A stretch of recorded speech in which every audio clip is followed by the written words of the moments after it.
Bismillahirrahmanirrahim. Assalamualaikum warahmatullahi wabarakatuh. Bapak-bapak, ibu-ibu, mas-mas, mbak-mbak, khususnya adik-adikku sekalian yang dirahmati Allah dimanapun Anda berada. Kembali di IIP Channel bersama saya, IIP Wijayanto. Kali ini kita akan membahas tema meski mantan tidak mencintaimu karena hartamu, buat mantan mencintaimu dengan kekuatan doamu. Ya. Jadi mantan ini matre ya. Saat uang kita habis, dia mengkhianati kita. Saat uang kita banyak, dia mencintai kita. Maka kita merasa bahwa kita telah dikerjai oleh mantan, atau mantan cuman mau memanfaatkan kita, mengerjai kita. Dan sekarang dia pergi dengan seseorang yang jauh lebih kaya daripada kita. Sementara saat ini mungkin secara ekonomi kita masih terseok-seok, ya. Kita masih baru mulai bekerja, kembali menata bisnis kita lagi, dan seterusnya. Yang ada di dalam benak mantan kan cuman having fun, ya. Dia nyari yang praktis saja, karena mantan itu malas untuk capek-capek ya. Pokoknya dia mau hidupnya enak, dan bagi dia hidup enak itu bukan bekerja. Menjadi kaya itu bukan kerja keras, tetapi dengan mencari pasangan yang punya duit yang banyak. Nah, jadi sekarang apa yang bisa kita lakukan ya? Sementara misal pasangan baru mantan, atau orang ketiga yang sekarang bersama mantan, mungkin duitnya sedang banyak-banyaknya, sementara kita masih memulai lagi. Kalau kita tidak bisa membuat mantan mencintai kita dengan harta kita, maka kita bisa membuat mantan mencintai kita dengan kekuatan doa kita. Jadi, bagaimana dan apa yang harus kita lakukan? Satu, bahwa doa itu adalah satu-satunya yang bisa mengubah takdir hidup manusia dari tidak memiliki sesuatu jadi memiliki sesuatu.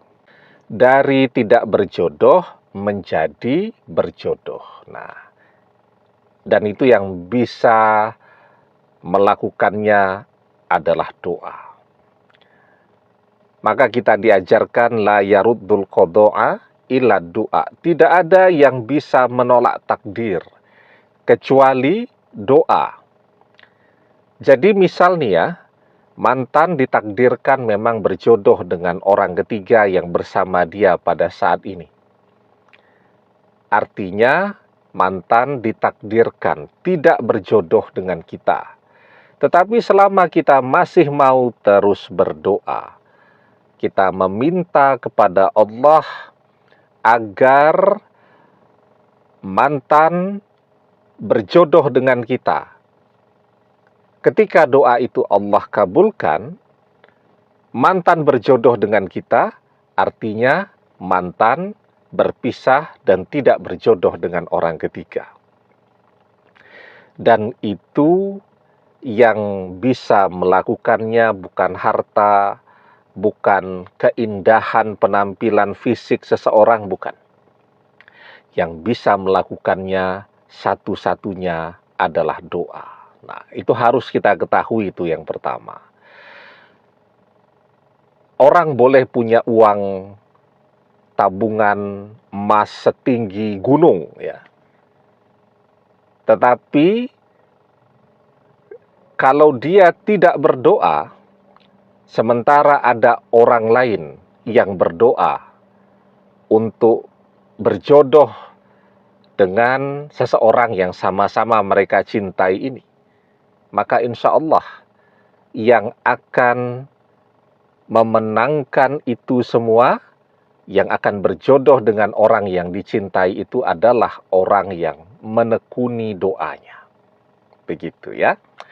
Nah, kemudian yang kedua ya, kita juga harus mengetahui bahwa semua doa itu terkabul. Yang membuat doa itu tidak terkabul adalah orang tidak mau sabar di dalam berdoa. Kadang-kadang kita berpikir 1 tahun berdoa itu sudah lama begitu, ya. Padahal kalau kita menikah dengan mantan, kita bersamanya mungkin bisa 30, 40, 50, 60 tahun. Banyak tuh saya lihat lansia usia 85 tahun masih sehat walafiat, masih produktif, masih aktif, bahkan masih bekerja. Usia sudah 85 tahun. Saya tanya dulu, Simbah ini menikah usia berapa? Mereka bilang sekitar usia 20 tahunan. Ya. Di zaman mereka 20 tahunan menikah itu sudah termasuk agak tua, tuh agak terlambat menikahnya. 20 tahun dan sekarang usianya 85 tahun. Artinya mereka sudah bersama selama 65 tahun. Nah, ketika kita menikah, kita akan bersama dengan orang yang kita cintai bukan setahun, 2 tahun, 3 tahun kan. Kita menginginkan selamanya. Maka ketika kita menikah 30 tahun, 40 tahun, 50 tahun, bahkan tadi ada yang sampai 65 tahun bersama. Dan kita mengatakan berdoa setahun itu sudah capek, lelah, berdoanya kok lama banget, dan seterusnya. Kita tidak mau bersabar di dalam berdoa. Atau mungkin kita juga berdoa tapi ngeluh terus. Aduh, kapan doa ini terkabul? Aduh, kok lama banget tidak terkabul juga, dan seterusnya. Ya. Karena itu, semua doa insya Allah terkabul. Asal kita mau bersabar di dalam berdoa. Sabar itu artinya ya terus berdoa. Ya. Kemudian yang kedua, tidak mengeluh di dalam berdoa tadi dan tidak merasa capek ketika berdoa. Maka selalu saya katakan berdoa itu tidak capek. Yang capek itu mungkin macul begitu di sawah itu capek, itu keringatnya banyak. Tapi ketika orang merasa gembira, dia tidak merasa capek. Pagi-pagi itu ya, kalau kita berangkat kerja, bareng orang-orang berangkat juga main sepeda. Main sepeda tuh capek tuh, berkilo-kilometer, puluhan kilometer. Tapi orang melakukannya dengan gembira. Dia tidak merasa capek. Main sepak bola itu capek loh, itu keringatnya banyak. Tapi kan orang senang melakukannya, dia tidak merasa capek. Ya, bahkan pengen lagi. Nah, jadi berdoa itu harus seperti itu. Kita harus merasa senang di dalam berdoa agar kita tidak merasa bosan, tidak merasa jenuh, dan tidak mengeluh. Maka di dalam sebuah hadis kita diajarkan, yustajabu li ahadikum malam ya'jal, yaqulu qad da'watu rabbi falam yastajibli. Doa salah seorang di antara kalian pasti dikabulkan selama ia tidak tergesa-gesa. Siapa itu orang-orang yang tergesa-gesa? Yakni orang-orang yang mengatakan aku sudah berdoa kepada Robku, tetapi dia tidak mengabulkannya untukku. Nah, itu yang kedua ya. Jadi jangan tergesa-gesa di dalam berdoa, sabar. Karena semua doa terkabul asal orang mau bersabar dalam berdoa. Itu yang kedua yang harus kita ketahui ya. Kemudian yang ketiga ya, ketika orang berdoa dan merasakan bahwa dia membutuhkan bantuan doa yang lebih banyak lagi, tidak usah nyari yang jauh-jauh. ya. Karena orang lain membantu mendoakan, manfaatnya tentu ada. Tetapi kalau ingin doa itu menjadi mustajab, ya, kuncinya yang ikut mendoakan adalah orang terdekatnya. Siapa itu? Yakni orang tuanya. Karena doa orang tua kepada anaknya, ya, itu adalah doa yang mustajab. Orang tua berdoa untuk teman-temannya, itu belum tentu mustajab. Tetapi ketika mereka mendoakan anak-anaknya, itu adalah doa yang mustajab.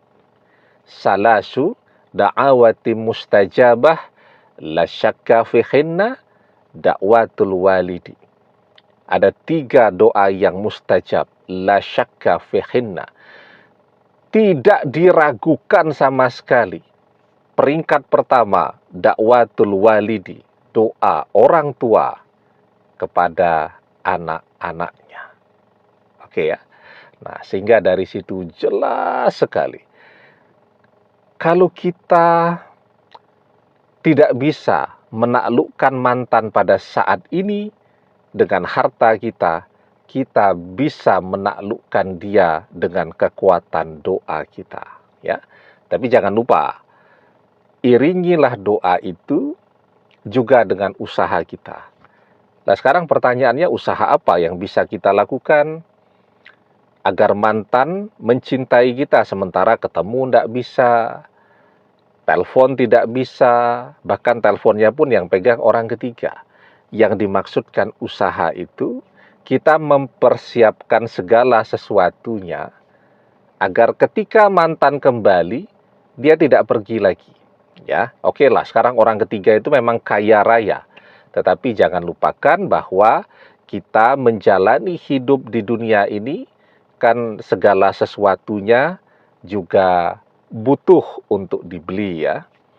Mau menikah, butuh biaya.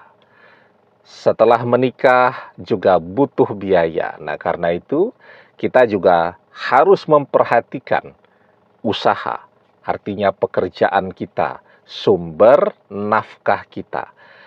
Agar ketika mantan kembali, meskipun tidak kaya-kaya banget, tetapi dia merasa nyaman, berkecukupan bersama kita.